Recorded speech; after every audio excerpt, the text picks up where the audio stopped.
ولا يحسبن الذين كفروا سبقوا إنهم لا يعجزون وأعدوا لهم ما استطعتم من قوة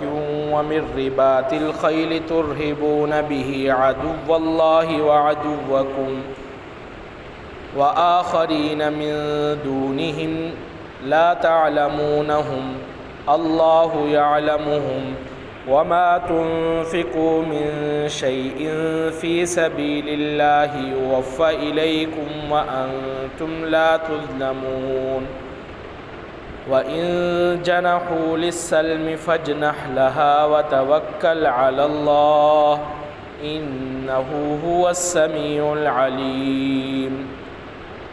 وقال النبي صلى الله عليه وسلم عليكم بسنتي وسنة الخلفاء الراشدين المهديين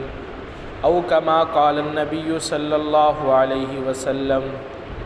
صدق الله العظيم وصدق رسوله النبي الكريم ونحن على ذلك من الشاهدين والشاكرين والحمد لله رب العالمين سبحانك لا علم لنا إلا ما علمتنا إنك أنت العليم الحكيم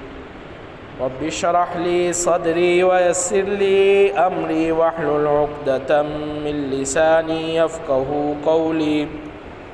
رب زدني علما رب زدني علما رب زدني علما سبحانك لا علم لنا إلا ما علمتنا إنك أنت العليم الحكيم۔ سب حضرات محبت کے ساتھ عقیدت کے ساتھ عبادت کی نیت سے نماز والا درود پاک پڑھ لیں۔ اللہم صلی علی محمد وعلی آل محمد کما صلیت علی ابراہیم وعلی آل ابراہیم انک حمید مجید۔ اللہم بارک علی محمد وعلی آل محمد کما بارکت علی ابراہیم وعلی آل ابراہیم انک حمید مجید۔ میرے انتہائی واجب الاحترام بزرگان عزیز، سامعین کرام، اللہ رب العزت نے ہم مسلمانوں پر بہت بڑے انعامات احسانات کیے، ہمیں زندگی کے ہر شعبہ سے متعلق دین کی واضح بنیادی ہدایات عطا کی۔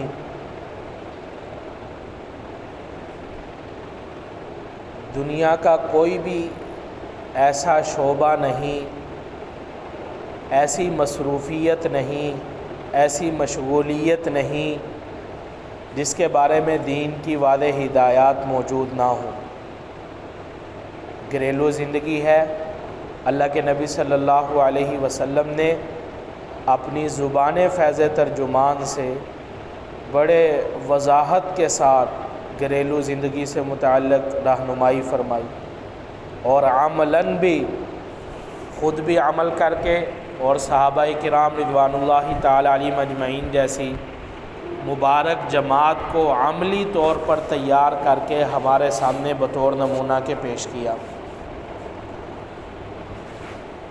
کاروبار کی زندگی ہے، انسان کی ایک بنیادی ضرورت ہے روزگار کمانا، اس میں کوئی بھی شعبہ زندگی ہو، تجارت ہو، زراعت ہو، ملازمت ہو،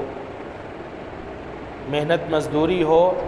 ہر ایک کے بارے میں اللہ کے نبی صلی اللہ علیہ وسلم نے واضح طور پر ہدایات دی۔ ایسے ہی انسانوں کی زندگی کا ایک بہت بڑا اہم حصہ ہے اپنے وطن کا دفاع کرنا، اپنے مذہب کا دفاع کرنا، اللہ تعالیٰ کی وحدانیت کا دفاع کرنا، حضرت محمد الرسول اللہ صلی اللہ علیہ وسلم کی رسالت کا دفاع کرنا، دین اسلام کا دفاع کرنا، یہ ایک بہت اہم بنیادی حصہ ہے۔ اسلام کا دفاع، وحدانیت توحید کا دفاع، رسالت مآب صلی اللہ علیہ وسلم کا دفاع۔ اب رسالت مآب صلی اللہ علیہ وسلم میں ناموس رسالت بھی آ جاتی ہے، ناموس ختم نبوت بھی آ جاتی ہے، ناموس صحابہ بھی آ جاتے ہیں۔ تو اب ان تمام کا دفاع کرنا ایک مسلمان کا مذہبی فریضہ ہے، بنیادی فریضہ ہے۔ اللہ تعالیٰ نے مسلمانوں پر کرم کیا، احسان کیا، فضل کیا کہ ہمیں اس شعبے میں بھی بے یار و مددگار نہیں چھوڑا، اس میں بھی ہمیں واضح مکمل ہدایات عطا کی، اور ہمیں فخر کے ساتھ کہنا چاہیے کہ ہم مسلمانوں کا جو دفاعی نظام اللہ رب العزت نے ہمیں عطا کیا، اللہ کے پیارے حبیب صلی اللہ علیہ وسلم نے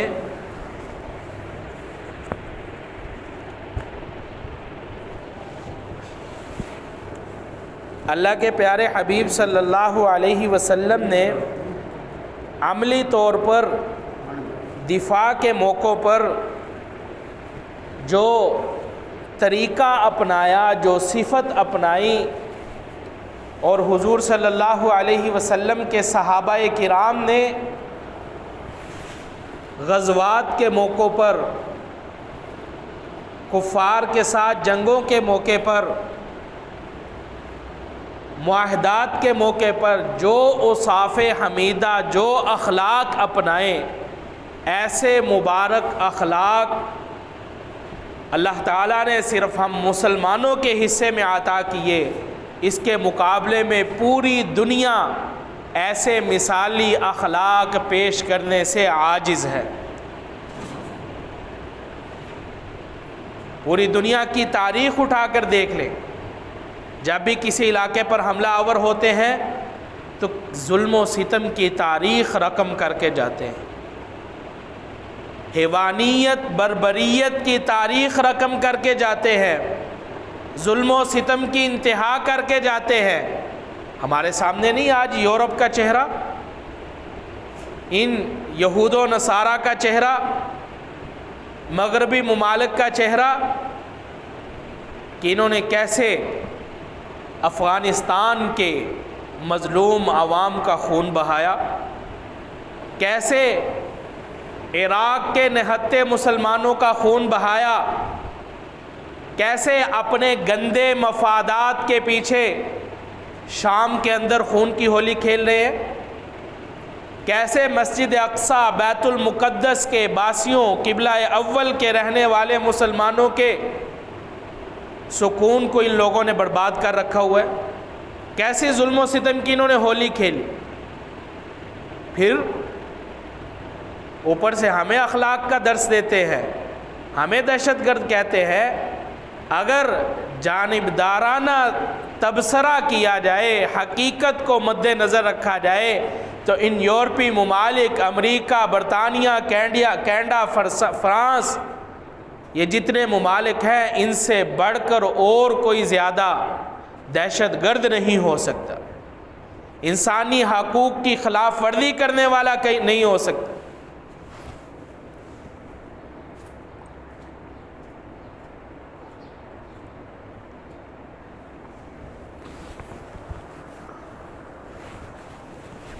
ایک طرف یہ لوگ انسانیت کا نعرہ لگاتے ہیں، لیکن دوسری طرف یہ چیز بالکل حقیقت واضح ہے کہ ان کے یہاں انسانیت کا معیار صرف غیر مسلم ہونا ہے۔ اگر مسلمان کے ساتھ کہیں ظلم و ستم ہو رہا ہے تو ان کو اس چیز سے کوئی غرض نہیں، وہ مسلمانوں کو انسان نہیں سمجھتے. اور یہ میں بات ایسے ہی نہیں کر رہا.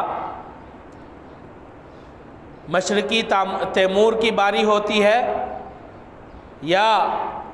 عیسائی ریاستوں کی کہیں باری آتی ہے تو وہاں پر فوراً اقوام متحدہ قراردادیں پیش کرتا ہے، ویٹو کرتا ہے، ان کے حقوق دلواتا ہے. لیکن آج 70-80 سال سے فلسطین کے مسلمان آزادی کو ترس رہے ہیں. ان کے ذاتی زمینوں کے اوپر اسرائیل کو امریکہ کی ماتحتی میں اس کی زیر سرپرستی قابض کیا جا رہا ہے، لیکن ان لوگوں کو اس سے کوئی تکلیف نہیں، کوئی سروکار نہیں. ابھی گزشتہ دنوں میں فلسطین کے اندر ایک بہت بڑی صحافی خاتون کا قتل کیا جاتا ہے. اگر یہی اسلامی دنیا کے اندر کہیں واقعہ رونما ہوتا تو کیسے اس کو اسلامی دہشت گردی کے عنوان سے پیش کیا جاتا. لیکن چونکہ وہاں پر اس کو قتل کرنے والے یہودی تھے، اسرائیلی تھے، اس لیے آج کسی کو پتہ بھی نہیں ہے. برما کے اندر کیسے مسلمانوں کے اوپر ظلم و ستم کی ہولی کھیلی گئی، کیسے کلمہ پڑھنے والے مسلمانوں کو بے دردی کے ساتھ شہید کیا گیا، لیکن وہاں پر کوئی بھی نہیں آیا، کوئی انسانی حقوق کے چیمپئن نہیں آئے. دور جانے کی بات نہیں، ہمارے پڑوس میں مقبوضہ کشمیر کے اندر بھارت انڈیا کی ظلم اور بربریت کی مثالیں قائم کر رہا ہے. وہاں پر کتنا زیادہ ظلم و ستم ہو رہا ہے، ان کے مذہبی انسانی حقوق کو پامال کیا جا رہا ہے، لیکن وہاں پر امریکہ کو کوئی تکلیف نہیں ہوتی کہ انسانیت کی ناقدری ہو رہی، انسانی حقوق تلف ہو رہے ہیں. تو بات یہ کر رہا تھا، ان یہود و نصارہ کو، ان مغربی ممالک کو، ان یورپین ممالک کو ہم مسلمانوں کے ساتھ کوئی غرض نہیں ہے، یہ ہمیں انسان نہیں سمجھتے. تو اللہ رب العزت نے جو ہم مسلمانوں کو دین اسلام عطا کیا ہے، ایسا مبارک عالی دین ہے، ایسا عمدہ دین ہے، ایسا پاکیزہ دین ہے کہ اس کی مثال نہیں پیش کی جا سکتی. مسلمانوں نے بھی علاقے فتح کیے، مسلمانوں نے بھی غزوات میں اسلام کی سربلندی کے لیے، دنیا سے ظلم و ستم کو ختم کرنے کے لیے جہاد کیا، لیکن کبھی مسلمانوں نے انسانی حقوق کی خلاف ورزی نہیں کی. کیا ہمارے سامنے نہیں قبلہ اول بیت المقدس کو جب سیدنا عمر فاروق رضی اللہ تعالیٰ عنہ کے زمانے میں فتح کیا گیا تو ایک بھی کافر کو قتل نہیں کیا گیا، ایک بھی غیر مسلم کو قتل نہیں کیا گیا، اور اوپر مزید یہ چلے قتل نہ کرتے، اس کے بعد یہ تو ہو سکتا تھا کہ ان کو ادھر سے نکال دیتے کہ بھئی تم ادھر نہیں رہ سکتے، یہ ہم مسلمانوں کا قبلہ اول ہے، ہمارا حق ہے، لیکن یہ بھی نہیں کیا. سیدنا امیر المؤمنین عمر فاروق رضی اللہ تعالیٰ عنہ نے واضح اعلان فرما دیا کہ جو ہم مسلمانوں کے زیر تابع رہنا چاہتے ہیں، ہمارے قوانین کی پابندی کرتے ہوئے رہنا چاہتے ہیں، ان کو کھلی اجازت حاصل،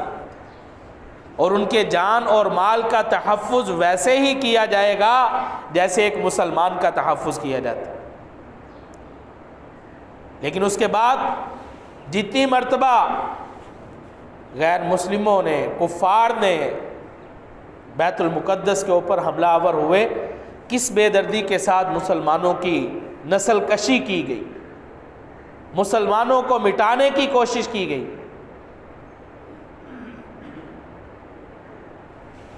صلاح الدین ایوبی رحمۃ اللہ علیہ نے بیت المقدس کو فتح کیا تو انہوں نے بھی اسی چیز کو مد نظر رکھا، انسانی حقوق کی کوئی ناقدری نہیں کی گئی. کسی کے حق کو نہیں مارا،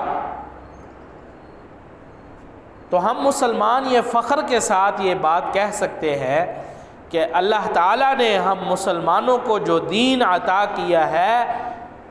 بغیر شک و شبہ کہ ہم یہ کہتے ہیں اس سے مبارک اور دین کوئی ہو نہیں سکتا۔ اللہ تعالیٰ نے دین اسلام کے اندر جو اخلاق عطا کیے ہیں، اس سے مبارک اخلاق اور کوئی ہو نہیں سکتا۔ اللہ تعالیٰ نے جو انسانیت کے حقوق کے فضائل بیان کیے ہیں، رہنمائی دی ہے، جو حد بندی کی ہے، اس سے اعلیٰ اور عمدہ کوئی اور حد بندی کر نہیں سکتا۔ اسلام کے مبارک عالی اخلاق کیا ہے؟ تم جنگ میں بھی ہو، کفار کے ساتھ لڑائی بھی کر رہے ہو، ان کے علاقوں پر قبضہ پالو تو پھلدار درختوں کو بھی نہیں کاٹنا، درختوں کو بھی نہیں جلانا، درختوں کو بھی نہیں توڑنا۔ حالانکہ یہ اب دیکھیں اسلام کے مبارک دین کس گہرائی تک جا کر خیال رکھتا ہے کہ بھئی درخت کا فائدہ ہی ہے، اس کا نقصان تو کوئی نہیں ہے۔ پھلدار نہ بھی درخت ہو تب بھی اس کا فائدہ ہی ہے کہ اس سے سایہ حاصل کیا جائے گا، اس سے لکڑی حاصل کی جائے گی، اس سے آکسیجن حاصل کی جاتی ہے۔ اسی طرح دین اسلام کی واضح ہدایات ہے کہ اگر مسلمانوں کا کافروں پر غلبہ بھی ہو جائے، محاربین پر غلبہ حاصل ہو جائے، تو ان کے ایسے لوگ، خاص طور پر بچے، بوڑھے، عورتیں، ان کے ساتھ کسی قسم کا تعرض نہیں کیا جائے گا، ان کے اوپر گولی اور تلوار نہیں چلائی جائے گی، اور ان کے وہ لوگ جو اپنے آپ کو جنگ سے علیحدہ کر لیتے ہیں، ان کو بھی امان دی جائے گی۔ یہ اسلام کے مبارک اخلاق ہے۔ اسلام ہمیں اس بات کی دعوت دیتا ہے کہ تمہارا مقابل دشمن چاہے جتنا مرضی بڑا ہو، لیکن غدر نہیں کرنی، معاہدہ ہو جانے کے بعد معاہدہ نہیں توڑنا، عہد و پیمان کی پاسداری کرنا، یہ اسلام کا بنیادی حصہ ہے۔ اللہ کے نبی صلی اللہ علیہ وسلم نے فرمایا، لا ایمان لمن لا عہد لا، جو اپنے عہد کی پاسداری نہیں کر سکتا، اس کا ایمان بھی قابل قبول نہیں۔ میں نے بھی خطبہ میں آپ کے سامنے 10ویں پارے کی سورہ انفال کی کچھ آیات تلاوت کی۔ اللہ رب العزت ارشاد ان آیات کے اندر دفاع کے حوالے سے ہمیں بنیادی ہدایات دی گئی۔ اللہ تعالیٰ فرماتے ہیں، وَإِمَّا تَخَافَنَّ مِن قَوْمٍ خِيَانَةً فَانبِذْ إِلَيْهِمْ عَلَى سَوَاءٍ۔ اللہ رب العزت یہ بتلا رہے ہیں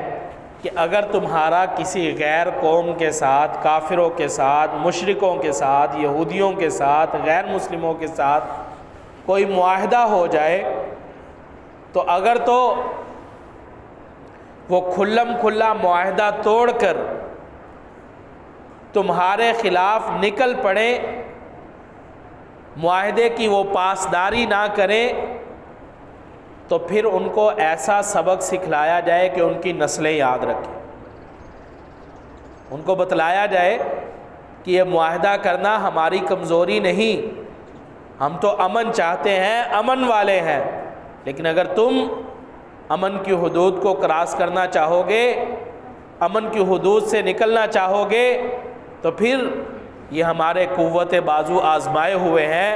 تمہیں ایسا سبق پڑھائیں گے کہ تمہاری نسلیں بھی یاد رکھیں گی، دوبارہ کبھی پنگا لینے کے لیے تیار نہیں ہوں۔ یہ تو تب ہے جب غیر واضح طور پر معاہدہ توڑ کر حملہ آور ہو، لیکن اگر وَإِمَّا تَخَافَنَّ مِن قَوْمٍ خِيَانَةً، واضح طور پر تو ان کی طرف سے کوئی معاہدے کی خلاف ورزی نہیں آ رہی، لیکن اللہ فرماتے ہیں مسلمانوں کو مخاطب کر کے کہ تم محسوس کر رہے ہو یہ اندر کھاتے کوئی چال چل رہے ہیں، اندر کھاتے یہ کوئی سازش بن رہے ہیں، اندر کھاتے یہ معاہدے کی پاسداری نہیں کر رہے، تو پھر اس صورت میں اسلام کہتا ہے پیٹھ کے پیچھے سے آ کر وار نہیں کرنا، تاکہ کل کو کوئی یہ نہ کہے کہ مسلمان معاہدے کی پاسداری نہیں کرتے، مسلمان عہد کی پاسداری نہیں کرتے، کوئی یہ نہ کہہ سکے۔ تو قرآن کہتا ہے فَانبِذْ إِلَيْهِمْ عَلَى سَوَاءٍ، کہ بھئی جو ان کے ساتھ معاہدہ کیا ہے واضح طور پر علی الاعلان ان کی طرف واپس کر دیا جائے، پھینک دیا جائے، ان کو بتلا دیا جائے کہ بھئی ہمارا تمہارے ساتھ یہ جنگ بندی کا فلاں معاہدہ ہوا تھا، ہم نے اس چیز کے اوپر معاہدہ کیا تھا، لیکن ہمیں تمہاری طرف سے کوئی اچھی خبریں نہیں آ رہی، ہمیں یہ معلوم ہو رہا ہے تم اندر سے چال چل رہے ہو، لہذا آج کے بعد ہمارا تمہارا معاہدہ ختم۔ اب اس معاہدے کی کوئی کھلم کھلا اعلان کیا جائے، ہر ایک کو بتلایا جائے کہ بھئی ہمارا ان کے ساتھ معاہدہ ختم، علی سوا، برابری کے ساتھ، اور اس کے بعد کہ بھئی اب آئندہ تم بھی اپنی حفاظت کرو، ہم بھی کریں گے، اگر تم نے کوئی حرکت کی تو پھر تمہیں بھرپور جواب دیا جائے گا، ہمارا معاہدہ ختم۔ ان اللہ لا يحب الخائنین، اللہ تعالی معاہدہ توڑنے والوں کو پسند نہیں کرتے، خیانت کرنے والوں کو پسند نہیں کرتے، جو معاہدہ کرنے کے بعد معاہدہ توڑ دیتے۔ اسلام کے اندر عہد کا، معاہدے کی کتنی پاسداری کی جاتی ہے۔ سیرت کی کتابوں میں ایک واقعہ لکھا ہوا ہے، امیر المؤمنین سیدنا امیر معاویہ رضی اللہ تعالی عنہ، جو کاتب وحی ہیں، حضور صلی اللہ علیہ وسلم کے جلیل القدر صحابی ہیں، برادر نسبتی ہیں حضور صلی اللہ علیہ وسلم کے، پوری امت کے ماموں ہیں، کیونکہ آپ کی ہمشیرہ حضور صلی اللہ علیہ وسلم کی زوجہ محترمہ، اور قرآن نے کیا کہا وَأَزْوَاجُهُ أُمَّهَاتُهُمْ، حضور کی ساری بیویاں امت کی مائیں ہیں، اور ماں کا بھائی جو ہوتا ہے وہ ماموں لگا کرتا ہے، تو اس اعتبار سے سیدنا امیر معاویہ رضی اللہ تعالیٰ عنہ ہم ساری امت کے ماموں ہیں۔ تو سیدنا امیر معاویہ رضی اللہ تعالیٰ عنہ نے رومیوں کے ساتھ، چونکہ اس علاقے میں یہ جہاد کر رہے تھے، انہوں نے رومیوں کے ساتھ کسی ایک وقت تک، مثلا 2-3 مہینے کے وقت تک کا کوئی معاہدہ کیا جنگ بندی کا، کہ اس 3 مہینے کے اندر نہ ہم تمہارے خلاف حملہ آور ہوں گے، نہ تم ہمارے خلاف حملہ آور ہوگے، ہم میں سے کوئی بھی کسی دوسرے کے اوپر حملہ آور نہیں ہوگا۔ پھر صحابہ کرام کی ایک اور بہت خوبی صفت تھی جو ہمیں بھی اپنے اندر پیدا کرنی چاہیے، کہ ان میں سے بسا اوقات بھول سے یا علم نہ ہونے کی وجہ سے کوئی ایسا کام سرزد ہو جاتا جو اسلام کے مزاج کے خلاف ہوتا، تو جیسے ہی ان کی رہنمائی کی جاتی تو وہ فوراً اس کام سے پیچھے ہٹ جاتے، چاہے اس کے لیے ان کو کتنا مرضی نقصان اٹھانا پڑتا، لیکن اسلام کے خلاف نہیں چلتے تھے۔ اور میں اور آپ خصوصی طور پر جب ہم میں سے کوئی عہدے پر ہو، کوئی بڑی پوسٹ پر ہو، اس کو متوجہ کیا جائے کہ تم یہ غلط کام کر رہے ہو تو وہ پیچھے ہٹنے کے لیے تیار نہیں ہوتے۔ تو اب معاہدہ یہ ہے کہ بھئی مثال کے طور پر 3 مہینے تک نہ تم ہمارے علاقوں پر حملہ آور ہوگے، نہ ہم تمہارے علاقوں پر، مسلمانوں اور رومیوں کے درمیان یہ معاہدہ ہو گیا۔ اب جب معاہدے کے وقت ختم ہونے کے قریب آ گیا، یعنی 10-15 دن رہ گئے، تو سیدنا امیر معاویہ رضی اللہ تعالیٰ عنہ، چونکہ یہ آپ دور علاقے میں پڑاؤ کیے ہوئے تھے، ایسے سمجھ لیں، مثال دے رہا ہوں، جیسے یہاں سے کراچی ہے، اب وہ اس وقت کتنا علاقہ تھا ابھی مجھے صحیح یاد نہیں ہے، تو بہرحال ایک دور علاقے میں آپ کا پڑاؤ تھا، آپ کی لشکر گاہ تھی، آپ نے اپنی فوج سے کہا کہ بھئی تیار ہو جاؤ۔ ذہن میں یہ تھا کہ جب تک اب میں اپنی فوج کو تیار کر کے اب جلدی سے سفر کرتے ہوئے رومیوں کی حدود تک پہنچ جاتا ہوں، ان کی حد بندی سرحد تک پہنچ جاتا ہوں، جیسے ہی معاہدہ ختم ہوگا تو اچانک، کیونکہ معاہدے کے بعد تو ہمارا کوئی معاہدہ نہیں ہے، مثال کے طور پر ہمارا معاہدہ ہے 30 مئی تک، تو اس کے بعد ہمارا معاہدہ ختم، تو جیسے ہی معاہدہ ختم ہوگا اگلے دن میں چپکے سے ان کے اوپر حملہ آور کر دوں گا، حملہ آور ہو جاؤں گا۔ وہ تیار نہیں ہوں گے تو اس طرح آسانی سے ہم ان کے اوپر فتح حاصل کر لیں گے۔ تو آپ نے اس نیت سے اپنے لشکر کو تیار کیا، فوجیوں کو تیار کیا، مجاہدین کو تیار کیا، اور ایک طویل لشکر لے کر بہت لمبا سفر کرتے ہوئے جا رہے ہیں۔ جب اس سرحد کے قریب پہنچنے والے ہیں تو ایک گھوڑے سوار بھاگتے ہوئے پیچھے سے آتے ہیں اور اونچی الفاظ سے یہ الفاظ کہتے ہیں، اللہ اکبر اللہ اکبر وفاء لا غدر، اللہ اکبر وفاء لا غدر۔ اے مسلمانوں، اللہ سب سے بڑا ہے، اللہ سب سے بڑا ہے، اس کے قانون کی پاسداری کرو، وفاداری کرو، دھوکہ نہ کرو۔ تو جب دیکھا جاتا ہے وہ آپ صلی اللہ علیہ وسلم کے جلیل القدر صحابی حضرت عمر بن عبسہ رضی اللہ تعالیٰ، اور غالباً یہ وہی صحابی ہے جن کی سکھر کے اندر اس وقت قبر ہے۔ تو امیر المؤمنین سیدنا امیر معاویہ رضی اللہ تعالیٰ عنہ رک گئے، فرمانے لگے حضرت عمر بن عبسہ رضی اللہ تعالیٰ عنہ،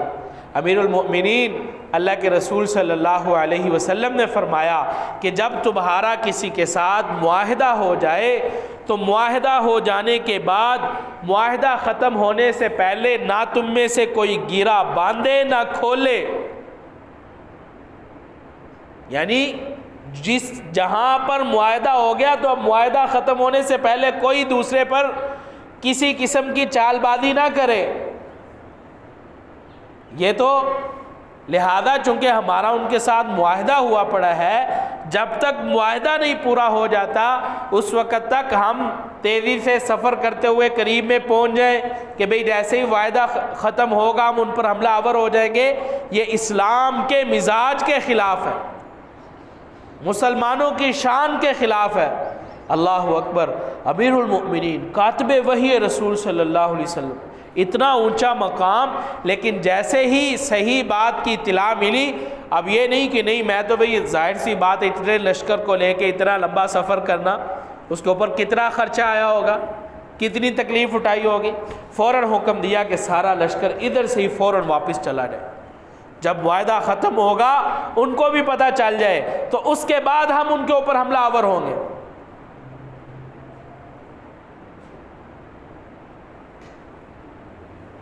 آگے اللہ تعالیٰ فرماتے ہیں وَلَا يَحْسَبَنَّ الَّذِينَ كَفَرُوا سَبَقُوا،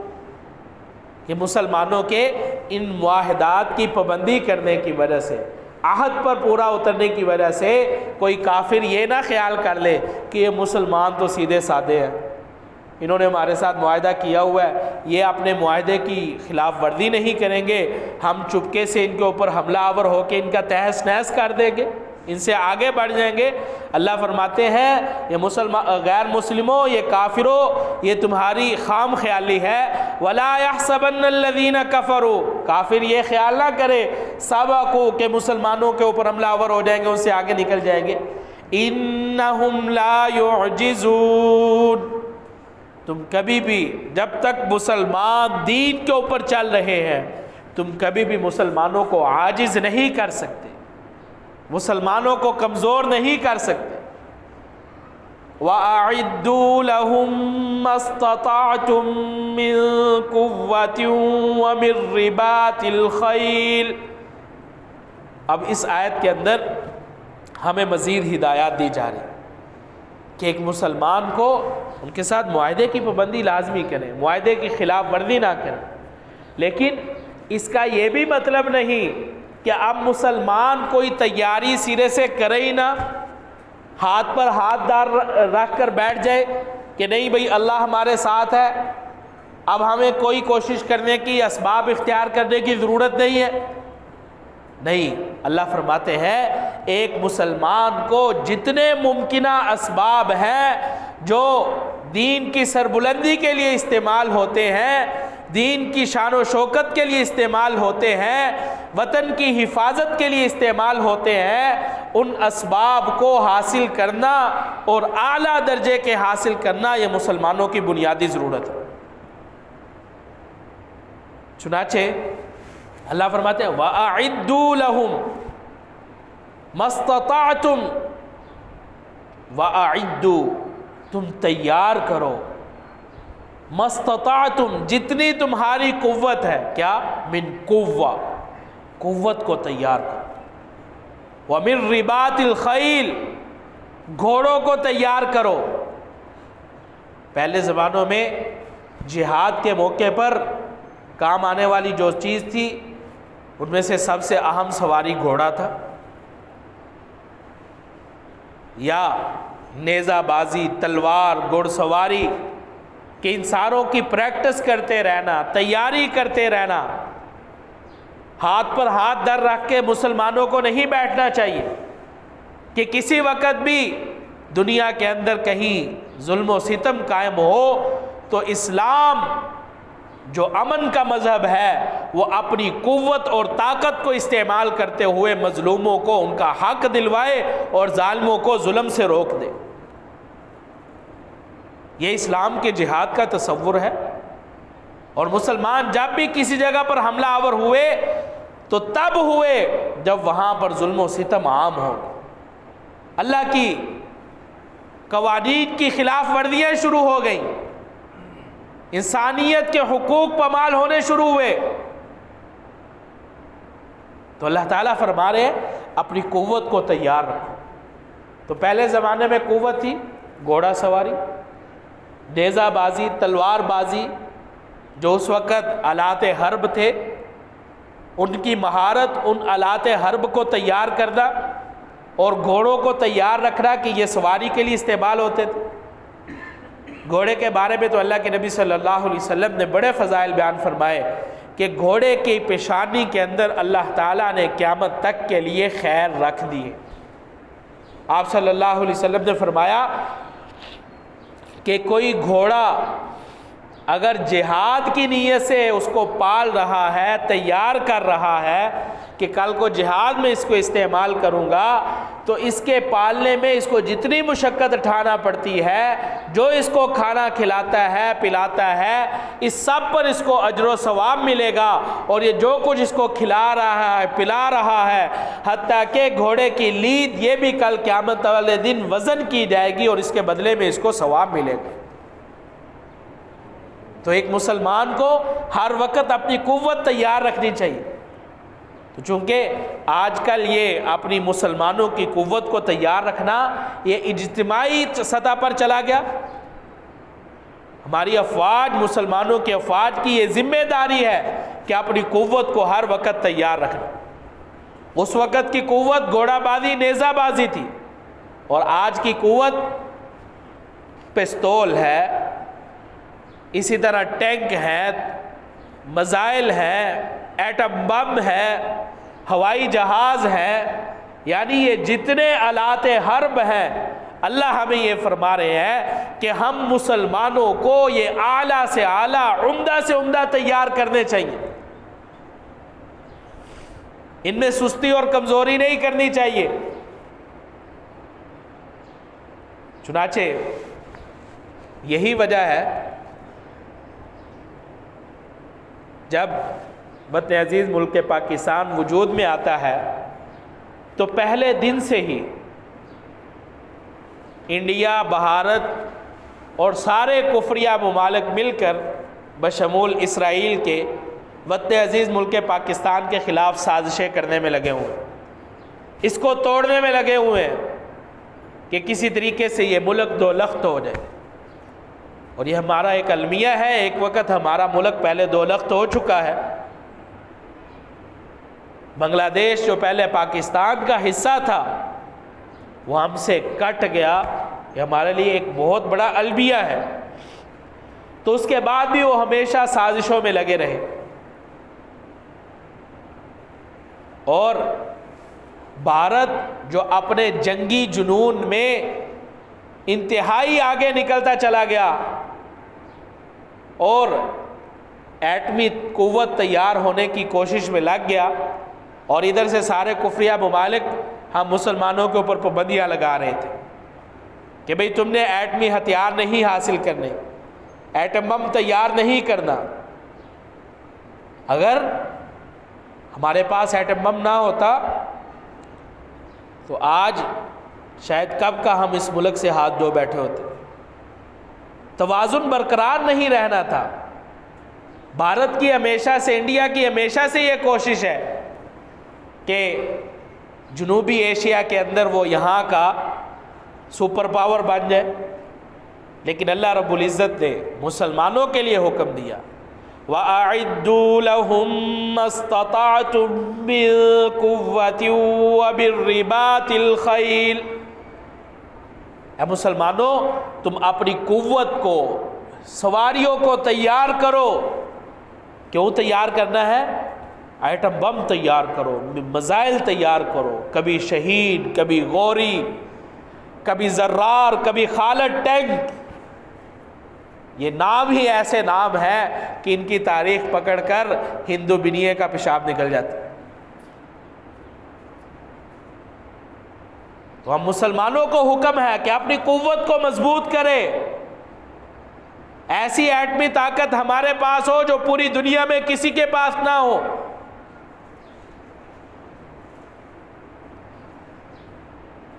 ترہبون بہ عدو اللہ وعدوکم، اور یہ ایٹم بم تیار کر کے، یہ میزائل تیار کر کے، یہ قوت تیار کر کے اس کو چھپا کے نہیں رکھنا، بلکہ اس کو واضح کر کے ان کو بتاؤ کہ ہمارے پاس یہ ہے۔ ترہبون، ڈراؤ، خوف ڈالو، عدو اللہ، اللہ کے دشمنوں کے دلوں میں، وعدوکم، اور اپنے دشمنوں کے دلوں میں۔ ان کو پتہ ہو کہ بھئی یہ مسلمانوں کے خلاف پنگا نہیں لینا۔ وآخرین من دونہم، ایک تو اللہ کے دشمنوں کو بھی ڈرانا ہے، اسے اپنے دشمنوں کو بھی ڈرانا ہے۔ وآخرون من دونہم، ان آلات حرب سے، اس ایٹم بم سے، ان میزائلوں سے، ان ٹینکوں سے، ان منافقین کو بھی ڈرانا ہے جن کے بارے میں اللہ کہتے ہیں لا تعلمونہم، تم ان کو نہیں جانتے، اللہ یعلمہم، اللہ ان کو جانتے ہیں، کہ زبان سے تو کہتے ہیں ہم مسلمان ہیں لیکن دل کے اندر منافقت رکھتے ہیں، دل کے اندر امریکہ کے سامنے، یورپین ممالک کے سامنے، انڈیا کے سامنے بچھ جاتے ہیں، بک جاتے ہیں، ان کے سامنے ان کے جا کے ترلے کرتے ہیں۔ ایسے منافقین کو بھی ڈرانا ہے۔ اللہ فرماتے ہیں کہ اپنی قوت کو ہم مضبوط رکھیں۔ یہی وجہ ہے کہ جب بھارت نے، انڈیا نے مئی کے اندر 1998 کے اندر ایٹمی دھماکے کیے، 5 ایٹمی دھماکے، تو اس وقت وہ بڑا فن خواہ بن گئے، اور اوپر سے پوری مغربی ممالک، پورے کفار ہم مسلمانوں کے اوپر بوجھ ڈال رہے تھے کہ بھئی تم نے ایٹمی دھماکے نہیں کرنے۔ اللہ تعالیٰ اس وقت جتنے مسلمان، چاہے وہ سیاستدان تھے، چاہے وہ ہماری افواج کے حصہ تھے، ISI کے حصہ تھے، جنہوں نے ہر قسم کے دباؤ کو بالائے طاق رکھ کر ان کے 5 دھماکوں کے مقابلے میں 6 ایٹمی دھماکے کر کے، کامیاب تجربہ کر کے، بھارت، انڈیا کا، اسرائیل کا اور پوری کفریہ دنیا کا منہ بند کر دیا کہ میلی آنکھ سے دیکھا تو آنکھ نکال کر باہر پھینک دیں گے، غلط زبان چلائی تو زبان گدھی سے کھینچ کر باہر پھینک دیں گے۔ یہی وجہ ہے کہ جب سے ہم نے ایٹمی دھماکے کیے اس کے بعد بھارت کا جنگی جنون، اس کا دماغ سیٹ ہے۔ اللہ تعالیٰ جزائے خیر دے محسن پاکستان ڈاکٹر عبدالقدیر خان کو، اور یہ ہماری بدقسمتی ہے، المیہ ہے، کہ جس طرح وہ ہماری قوم کے ہیرو تھے، جو ان کا ایک ہم پر حق تھا، جس طرح ان کو پیش کرنا چاہیے تھا ہم ویسے ان کو نہیں پیش کر سکے، بلکہ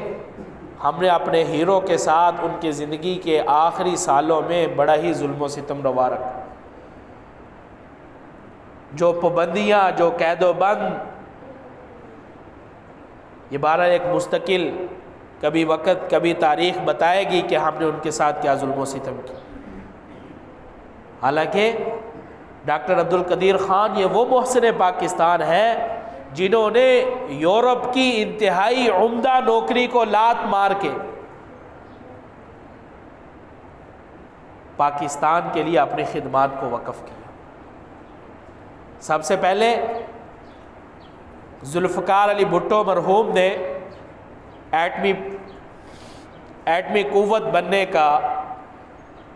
نظریہ دیا، پیش کیا کہ ہمیں ایٹمی قوت ہونا چاہیے وگرنہ توازن برقرار نہیں رہے گا۔ چنانچہ کام شروع ہو گیا، ڈاکٹر عبدالقدیر خان کو بلایا گیا، انہوں نے اپنی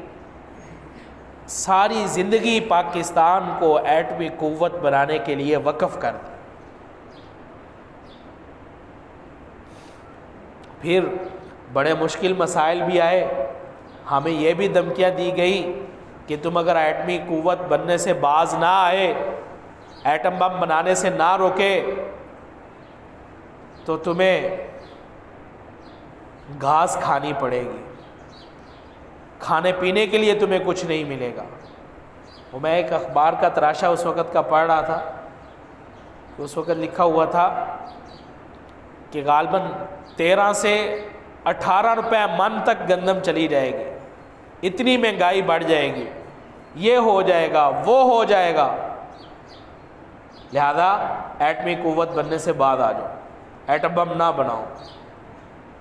لیکن ان پاگلوں کو یہ نہیں پتہ تھا کہ مسلمانوں کے ساتھ اللہ کی مدد ہے۔ ابھی تاریخ تو پڑھ کے دیکھے کیسے کیسے جب پاکستان، ہالینڈ،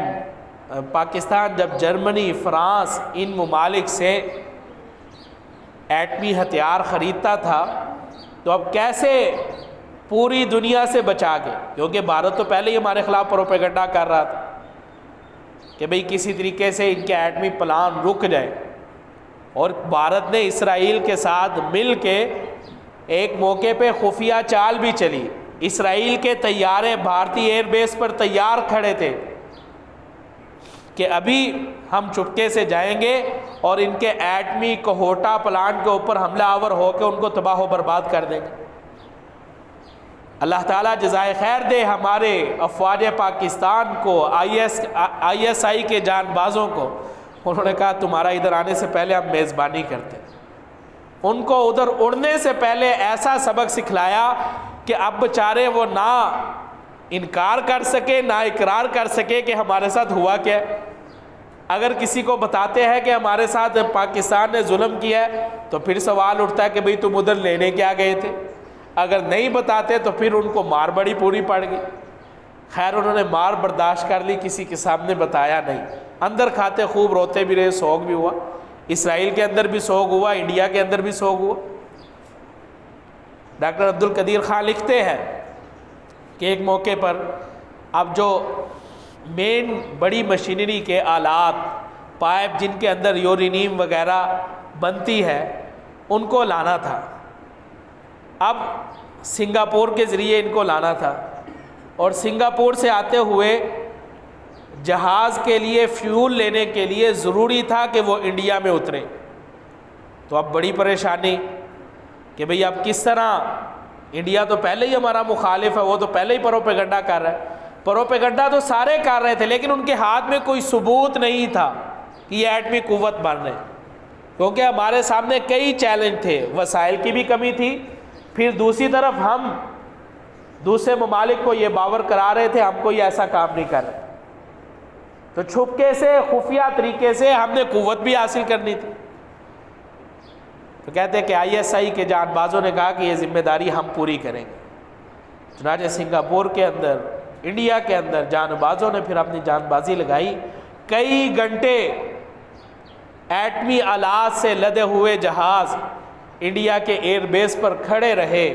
اپنے وقت پر فیول ڈلوایا، ادھر اڑے، پاکستان میں آئے، لیکن اللہ نے ہم مسلمانوں کو جو اتنی صلاحیت دی ہے ان کو کانوں کان بھی خبر نہ ہو سکے۔ تو بھائیو، 28 مئی 1998 کو ہمارے اس وقت کے حکمران، افواج پاکستان کے افسران، ISI کے جانباز اور پوری امت مسلمہ مبارکباد کے مستحق ہیں،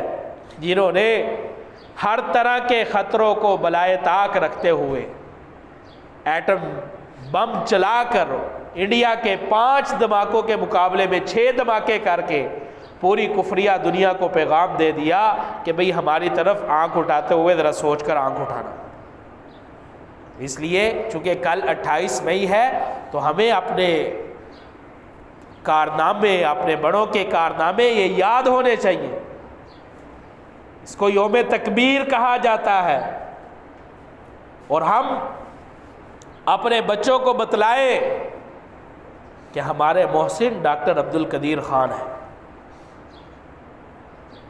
بدقسمتی سے ڈاکٹر عبدالقدیر خان جتنے بڑے محسن ہیں، جس انداز میں ان کو نصاب میں شامل کرنا چاہیے تھا ویسے نہیں کیا گیا، لیکن اس کے مقابلے میں ڈاکٹر عبدالسلام قادیانی کو ہمارے نصاب میں بڑی جگہ دی جاتی ہے، حالانکہ وہ پکا وطن عزیز ملک پاکستان کا مخالف اور دشمن، اور اس نے کوئی کامیابی بھی نہیں ایسی حاصل کی، وہ تو صرف اسرائیل کی اشیرباد حاصل تھی، ان کا پٹھو تھا، اس لیے اس کو بڑھا چڑھا کر پیش کیا جاتا ہے۔ تو اپنے ہیرو کو پہچانیں، اپنے بچوں کے نام اس وجہ سے کہ ہمارے محسن عبدالقدیر رکھے ان کے نام پر، ان کو بچوں کو بتلائے، بچوں سے کہے ہم نے بھی اپنے وطن کے ساتھ ایسے ہی وفاداری کرنی ہے، چاہے اسلام کے ساتھ وفاداری کرتے ہوئے، وطن کے ساتھ وفاداری کرتے ہوئے ہمیں ہر قربانی دینی پڑے ہم دے دیں گے، لیکن نہ اسلام کے غدار بنیں گے نہ وطن کے غدار بنیں گے۔ جو بھی اس ملک کے خلاف آئے گا، اس ملک میں دنگا و فساد چاہے گا، اس ملک میں خانہ جنگی چاہے گا، ایسے الفاظ بولے گا، ہم اس کا واضح طور پر بائیکاٹ کریں گے۔ یہ ملک اسلام کے لیے بنا، یہ ملک امن کے لیے بنا، یہ ملک اسلامی قوانین کے لیے بنا۔ جیسے ابھی گزشتہ دنوں میں وفاقی شرعی عدالت نے سود کے خلاف فیصلہ دیا، ہم اس کے لیے بھرپور آواز اٹھائیں گے کہ اس ملک کے اندر سے مکمل طور پر سودی نظام کا خاتمہ ہو۔ کیوں؟ سود کوئی عام معاملہ نہیں بلکہ اللہ اور اللہ کے رسول کے خلاف واضح طور پر اعلان جنگ ہے۔ تو اللہ اور اللہ کے رسول کے ساتھ تو کوئی جنگ نہیں لڑ سکتا، کوئی جیت نہیں سکتا۔ تو اس لیے اگر ہماری معیشت مضبوط ہم کرنا چاہتے ہیں، ملک معاشی لحاظ سے مضبوط ہو، تو اس کے لیے ہمیں ہنگامی بنیادوں پہ سود سے نجات حاصل کرنا ہو۔ تو آپ سارے اس کے لیے ہر جگہ پر کوشش کریں گے نا انشاءاللہ۔ اللہ تعالی ہم سب کو سچا مسلمان بھی بنا دے، سچا عاشق رسول بھی بنا دے، اور سچا وطن کا وفادار بھی بنا دے۔ سنتیں پڑھنے والے حضرات سنتے پڑھیں۔